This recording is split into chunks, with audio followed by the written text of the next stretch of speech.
I nodded because I already knew the answer. The bar behind her was loud, cheap laughter, clinking glasses, the kind of noise people use to drown out responsibility. Her face filled my screen, flushed with confidence and wine. One of her friends leaned into the frame, grinning, already halfway to careless. I decide who I spend time with, my wife said. Her voice was sharp, practiced.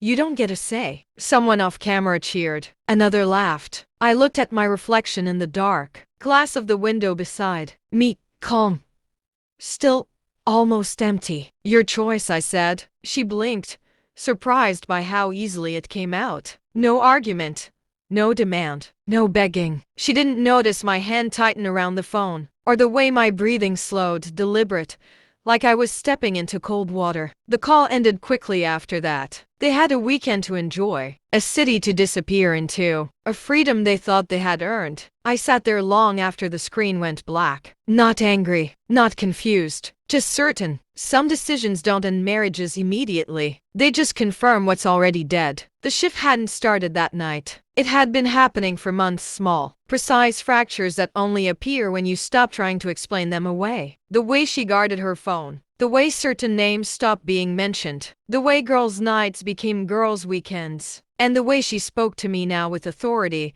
not partnership. She wasn't hiding a single thing. She was hiding a version of herself, one that didn't include me. When she announced the weekend trip, she framed it like a test: independence, growth, boundaries. You don't control me, she said. I didn't correct her. I watched instead. The way her friends validated every sharp edge. The way accountability became oppression in their mouths. The betrayal wasn't just physical, it was ideological. She had chosen a story where I was the obstacle, not the partner. And people behave very honestly once they believe they're justified. The first night she was gone, I slept perfectly. That scared me more than any suspicion, because my body already knew what my mind was still assembling. I didn't spy. I verified. Phone records don't lie. Patterns do. One number. Consistent. Late.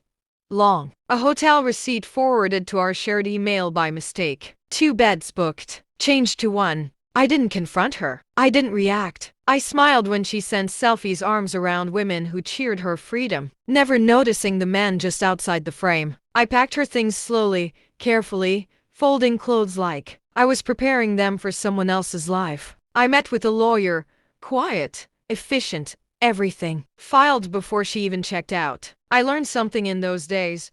When you stop hoping, clarity rushes in to fill the space. There was no rage in me, only alignment, every piece clicking into place. By the time she boarded her return flight, the marriage already existed only as paperwork waiting to be signed. She walked in Sunday night glowing, loud, confident. The apartment was empty except for the table. 1 envelope, 1 set of keys. She laughed at first, thought it was a joke, some dramatic gesture. What's this? She asked. Your freedom, I said. Her smile faltered when she opened the envelope. Divorce papers, already filed, already dated. She looked at me like she'd never seen me before, like the ground had shifted and she was still stepping forward. You didn't even ask, she whispered. I met her eyes, calm, distant. You said I don't get a say. Her mouth opened, closed.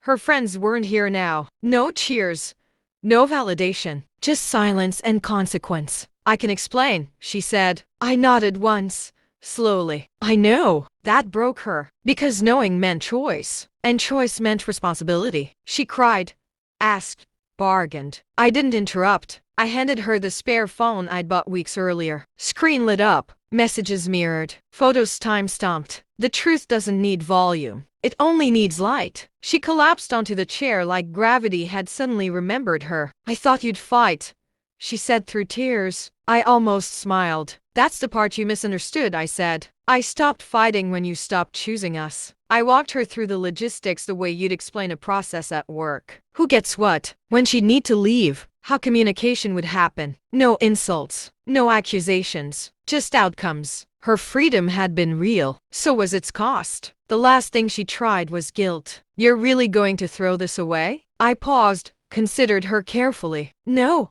I said. I'm returning it. I opened the door. She stood there, suitcase half packed, eyes swollen, stripped of the crowd that once made her brave. The hallway swallowed her. I locked the door behind her with a soft, final click. Later, alone, I sat on the floor where our photos used to hang. I felt nothing dramatic. No triumph. No sorrow. Just space. She learned something that weekend. So did I. Freedom isn't loud. It doesn't cheer. It doesn't ask permission. It simply leaves and never looks back.